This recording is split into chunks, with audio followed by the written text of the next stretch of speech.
Chennai love story విజయోత్సవానికి విచ్చేసిన it's my love story hero Naga Chaitanya గారికి, మా బృంద సభ్యులకి అందరికీ నమస్కారం.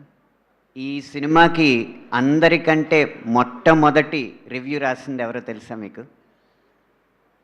ఈ సినిమాకి మొట్టమొదటి రివ్యూ రాసింది అనంత్ శ్రీరామ్. పుస్తకాలలోన అచ్చు వేయలేదే, వెండి తెర మీన వచ్చినట్టు లేదే, కొత్తగా ఉంది నువ్వు నేను ఏకాంతంగా రాసే గాథ, ఒట్టుగా ఒక్క ప్రాణం కూడా నమ్మేలాగా లేది రాత, అయినా బాగుందే చానా బాగుందే, ప్రతి ప్రేమ ఓలాగే ఉంటే చరితకు వెగటే. చరితకి వెగట పుట్టించే ప్రేమ కథ కాదు ఇది, చరిత్ర సృష్టించిన ప్రేమ కథ. కథ వినగానే రాసిన రివ్యూ, ఇంకా ఏ రివ్యూ వచ్చినా మాకు అనవసరం అనుకున్నాం. సినిమా విడుదలైన తర్వాత ప్రేక్షకులంతా రివ్యూ అన్న మాట మర్చిపోయి లవ్ యూ అన్న మాట మాత్రమే మనసులో పెట్టుకున్నారు. ప్రతి సక్సెస్ మీట్లోనూ పొగడ్డం అనేది మీకు కూడా బోరు కొడుతుంది కదండి, సరదాగా తిట్టుకుందాం ఈసారి. మొట్టమొదటి అక్షంతలు ఎస్కేఎన్ గారికి వేద్దాం సరదాగా. ఏమండి ఎస్కేఎన్ గారు, ఎన్నిసార్లు అడిగామండి సరదాగా వచ్చి మ్యూజిక్ సిట్టింగ్స్లో కూర్చోండి, మమ్మల్ని కాస్త ప్రోత్సహించండి, ఆస్వాదించండి అని. లేదు, అది నా పని కాదు, మీకు సౌకర్యం కల్పించడమే నా పని, మీకు ఏమన్నా అక్కడ తేడా వస్తే చెప్పండి, భోజనం బాగోపోతే చెప్పండి, గదులు బాగోపోతే చెప్పండి అన్నారు. కానీ ఒక్కసారైనా వచ్చారా? ఈసారి అలా చెయ్యొద్దు. కానీ మీరు రాకపోవడం వల్ల చాలా హెల్ప్ అయింది, చాలా గొప్ప పాటలు రాశాను.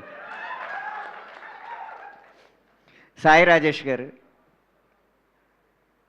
ఏదైనా పాటకి పల్లవులు రాస్తాం, 4-5 ఆప్షన్స్ రాస్తాం, ఇలా కావాలి ఇలా కావాలి ఇలా కావాలని. 4 ముందు పెడితే ఈ 4 నాకు పాటలో కావాలని అడుగుతారు.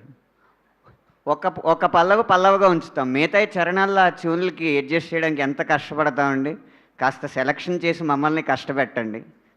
ఇది సాయి రాజేష్ గారికి పడిన తిట్టు. ఇంకా రవి గారు, ఆయనకి నచ్చకపోతే నచ్చలేదని చెప్పడానికి 4-5 రోజులు పడుతుంది. ఈలోపు నాకు మణిశర్మ గారికి అసలు ఈయనకి నచ్చిందా నచ్చలేదా ఇంకోటి చెయ్యాలా, తర్వాత వచ్చి సార్ చాలా బాగుంది సార్ అని.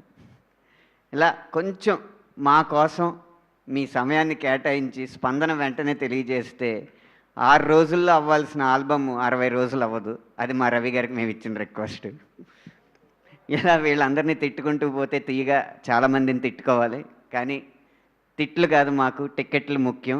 అవి సోమవారం మంగళవారం కూడా హౌస్ఫుల్స్కి దగ్గరలో కలెక్షన్స్ వస్తున్నాయంటే ఈ సినిమా పెద్ద విజయం సాధించింది అనడానికి అదే తార్కాణం. సినిమా ఇండస్ట్రీలో ఏ సినిమా బృంద సభ్యులైనా ఆదివారం వరకు చెయ్యి గుండెల్లో పెట్టుకుని గుండె చెయ్యిలో పెట్టుకుని వెయిట్ చేస్తూ ఉంటారు. నిన్న సోమవారం వచ్చిన ఫలితాలు ఈ సినిమా స్థాయిని నిర్ణయించినాయి. ఇంత గొప్ప విజయం ఇచ్చిన మా తెలుగు ప్రేక్షకులకి ధన్యవాదాలు తెలియజేసుకుంటున్నాం. ఇక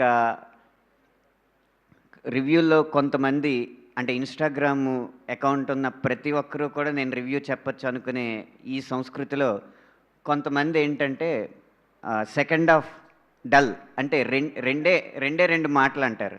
అదే రివ్యూవర్స్ అయినోళ్ళకి ఆకుల్లోనూ కానోళ్ళకి కంచాల్లోనూ పెట్టినట్టు ఇదే స్క్రీన్ ప్లే, ఇదే రైటింగు మలయాళం సినిమాలో ఉంటే మ్యాజిక్ అంటారు, తమిళ సినిమాలో ఉంటే టెరిఫిక్ అంటారు, కన్నడ సినిమా అంటే క్లాసిక్ అంటారు, హిందీ సినిమాలో ఉంటే హోలిస్టిక్ అంటారు, తెలుగు సినిమాకి వచ్చేటప్పటికి ఎందుకో మరి ప్యానిక్ అయిపోయి పాండమిక్ అంటారు. అదే నాకు అర్థం కాదు. ఆదరించండి, కొత్త ప్రయత్నం వచ్చినప్పుడు కొత్తగా చూడడానికి ప్రయత్నించండి.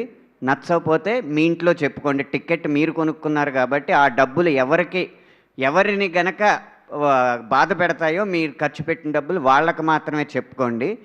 కెమెరా లెన్స్ ముందు వచ్చి చెప్పినప్పుడు సెన్స్తో మాట్లాడాలి. అది ఉన్నప్పుడు మిమ్మల్ని గౌరవిస్తారు ఎవరైనా. ఈసారి నుంచి కాస్త రివ్యూవర్స్ కూడా కాస్త మనసుతో రాసిన కథల్ని మనసుతో ఆలోచించి మాట్లాడడం నేర్చుకుంటే మంచిదని మనస్ఫూర్తిగా కోరుకుంటున్నాను.